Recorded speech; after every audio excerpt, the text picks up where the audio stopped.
Bonjour, mesdames et messieurs.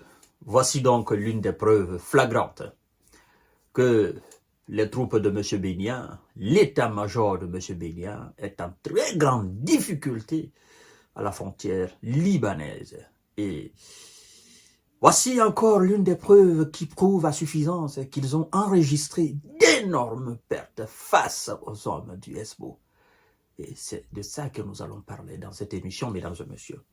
En fait, vous devez savoir que pour M. Bénia, face au Hezbollah, au nord de l'Israël, c'était juste une petite opération d'1-2 semaines qui, dans les conditions normales, ne devrait pas durer. Mais ils s'en ont rapidement rendu compte que cette fois-ci, les dons avaient changé. Les premières troupes qui ont été envoyées ont suivi rapidement de renforts d'un certain nombre de troupes. On nous a parlé de 10 000, la deuxième mobilisation. Et ces 10 000, ils se sont frottés aux farouches et déterminants guerriers du Hezbollah. Donc, ça tapait. Et puis, ils ont battu en retraite. Ils ont envoyé l'artillerie, les chars, les blindés. Ça n'a pas été suffisant, en fait. Parce qu'ils ont constaté que de l'autre côté aussi, il y avait de l'artillerie. Ils ont changé de tactique. La nouvelle tactique envoyée, mesdames et messieurs, ben écoutez, ça a été un échec cuisant. Et on ne vous a pas dit ça. On ne va pas dire ça à la presse européenne, encore moins à la presse américaine. Ils se sont tués là-dessus. Vous comprenez? Ils ont battu en retraite. Ils se sont réorganisés pour aller faire face aux gars du Hezbollah. Ça n'a pas marché. Hein? Et ils ont commencé à se servir des positions de la finule.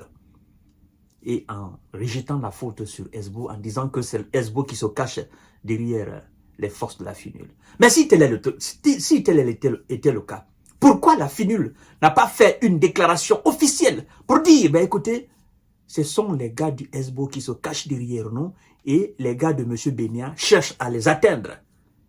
Pourquoi la finule n'a pas fait cette déclaration? Pourtant, la finule voit très bien le Hezbollah sur le terrain. La finule voit très bien les gars de M. Bénia sur le terrain. Alors, la finule a compris que c'était du mensonge. C'était des communications mensongères, comme quoi, oh non, ce sont les gars du Hezbollah qui nous poussent à toucher les positions de la finule. Mesdames et messieurs et mesdemoiselles, hier donc, comme j'ai fait l'émission là-dessus là précédemment, hier, le Hezbollah a dit, ben écoutez, nous passons à une étape suivante, à une étape supérieure. Nous allons accélérer dorénavant. Nous allons mettre de l'intensité.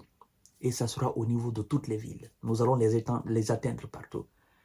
Paniqué, tremblotant, l'état-major de M. Bénia, rapidement, ils ont fait une annonce. Oh non, il faut rapidement mobiliser encore des réservistes. Mobilisation des réservistes pour les envoyer au nord.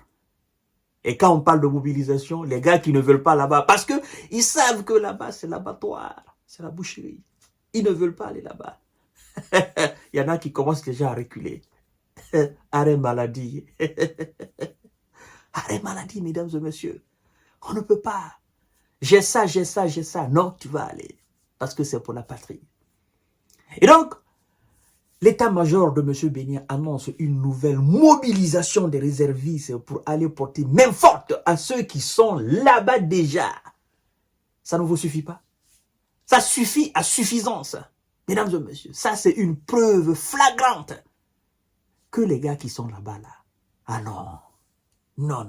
Ils font face à une force terrible, une force de résistance, de résilience, mesdames et messieurs, indescriptible. Sinon, mais s'ils étaient en position de force, à quoi sert bon d'envoyer du renfort? Mais c'est parce qu'ils sont en position de faiblesse.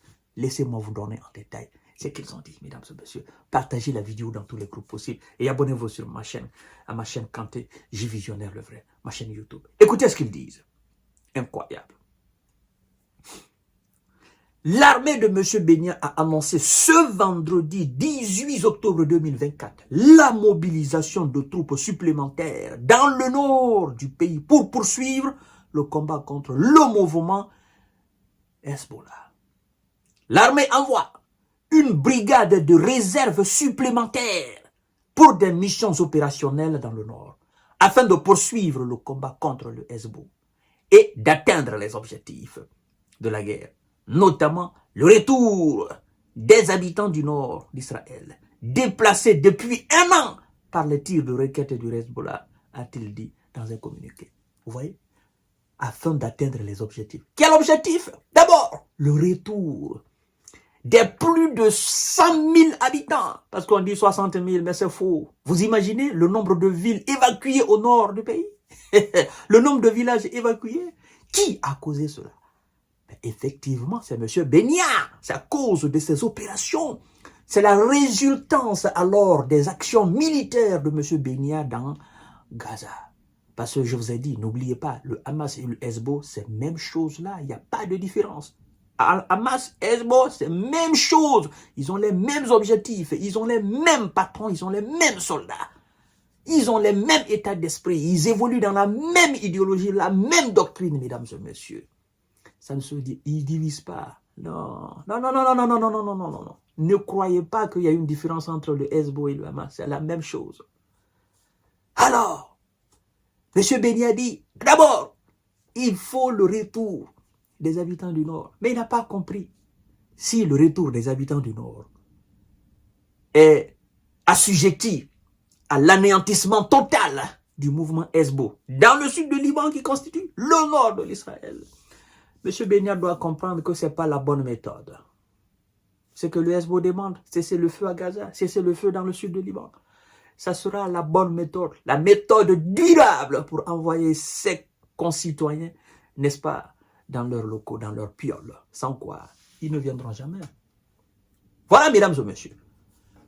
On envoie de nouvelles brigades, des réservistes, des gars qui sont très inexpérimentés. Les expérimentés ont été envoyés, ils ont subi de lourdes défaites et ils ont battu en retraite. Alors on envoie des inexpérimentés. Vous allez voir, hein, vous allez voir. On vous parle, vous dites non, on n'entend pas, nous sommes des sourds. On vous montre du doigt ce que c'est que la réalité du Nord. Vous dites non, il faut que, voilà, et on va voir. Allez-y voir là-bas. Allez-y voir. C'est ça. Vous dites que vous êtes puissant, que vous êtes guerrier. Allez-y alors. Le Hezbollah vous attend. Il vous dit bienvenue, les gars du monsieur Bénia. Bienvenue. Ici, c'est la fête. Ah oui, il y a de la bonne musique, de la bonne ambiance. Et si vous voulez de la nourriture, il y a de la bonne nourriture. Oui, nous sommes dans un état d'esprit festif. Eh oui, ne vous inquiétez pas. Ouais, nous allons jouer de la bonne musique de votre préférence. Tout ce que vous préférez. Il y a toutes les musiques, toutes les chansons ici. Et si vous voulez, nous pouvons alors faire appel à la plus grande star pour qu'il vienne jouer pour vous. On vous invite. Mesdames et messieurs et mesdemoiselles, je ne vais pas vous mentir. Ce qui se passe dans le nord de ce pays-là, c'est Dieu seul qui sait. Le nombre de S de M. Bénia envoyé au repos éternel, c'est Dieu seul qui sait. Mais vous-même, faites-vous une idée, simple. Je sais que vous êtes des personnes très intelligentes, des personnes très réfléchies. Mais à quel moment une armée appelle à des renforts? Même si vous n'êtes pas militaire, même si vous n'avez pas fait des formations militaires, comme nous autres, à quel moment une armée fait appel au renfort? À quel moment l'état-major d'une armée décide d'envoyer du renfort? Le mot d'abord renfort, c'est quoi? Ça veut dire que ceux qui sont sur le terrain sont affaiblis. Et donc, il faut aller les renforcer. C'est comme dans un match de football. Le 11 de départ, quand il joue les 60 minutes, il n'y a pas de blessés. Les 11 de départ, hein, une heure après, l'entraîneur pense effectivement à remanier un peu l'équipe, à injecter de nouveaux éléments frais. C'est là où on fait des changements au milieu de terrain, à la défense, mais aussi si l'attaquant est un peu perturbé, on le fait sortir, ou bien si les ailiers sont fatigués, on les remplace. C'est pour apporter du sang neuf. Voilà. Donc c'est ce qu'on est en train de faire là. Ceux qui sont sur le terrain, soit le milieu est complètement cassé, ou l'attaque ne fonctionne pas du tout, où la défense, vous savez, quand l'attaque ne fonctionne pas, le milieu ne fonctionne pas, tout repose sur la défense. À un moment donné, la défense craque et ça commence à encaisser des buts. Et c'est ce qu'on est en train d'assister au nord de Liban, au nord de l'Israël, au sud de Liban. Je vous donne rendez-vous tout à l'heure pour notre série d'informations de Corticaz. Ça va lire l'heure.